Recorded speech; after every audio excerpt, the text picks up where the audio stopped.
भगवान शिव को मानने वाले हैं, जहर भी पीते हैं और फिर भी जीते हैं। वक्तव्य राज्याचे उपमुख्यमंत्री देवेंद्र फडणवीस यांनी नुकतेच केले होते। हम तो भगवान शिव को मानने वाले हैं, इसलिए जहर भी पीते हैं और फिर भी जीते हैं। या पाठीमागे त्यांचा उद्देश फार महत्त्वाचा होता।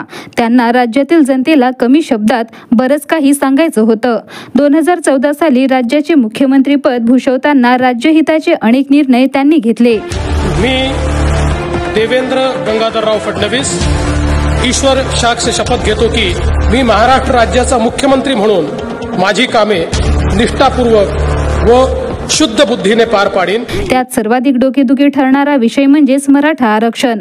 या आरक्षणावरून त्यांच्यावर अत्यंत खालच्या पातळीतील जरांगेसारख्या मराठा उपोषणकर्ता अभ्यासाविना जे तोंडात येईल ते बोलून राज्याच्या उच्चपदस्थ असलेल्या उपमुख्यमंत्री देवेंद्र फडणवीस यांच्यावर निशाणा साधला। देवेंद्र फडणवीस मुख्यमंत्री असताना मराठा समाज हिताचे अनेक निर्णय घेतले। सारथी संस्थेची स्थापना केली। सारथीच्या माध्यमातून मराठा तरुणांना स्पर्धा परीक्षा, व्यावसायिक कर्ज अशा अनेक योजना अंतर्गत मराठा समाजाचा सर्वांगीण विकास साधला।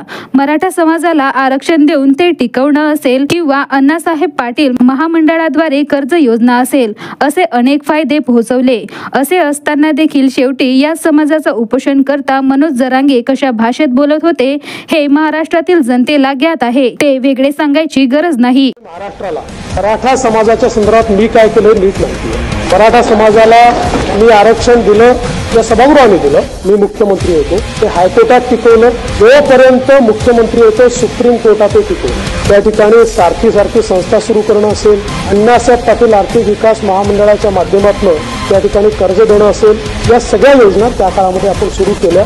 देवेंद्र फडणवीस मी तुला नाही आवडू शकत, तुम्हाला बाकीच्यांसारखं समजू नको।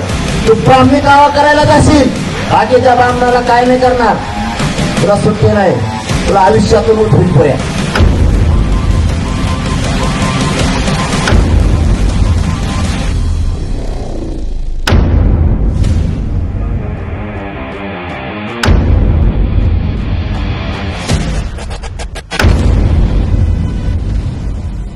दोन 2022 मध्ये पक्षाच्या आदेशानुसार उपमुख्यमंत्री पदावर रुजू होऊन राज्यहिताचे कार्य केले।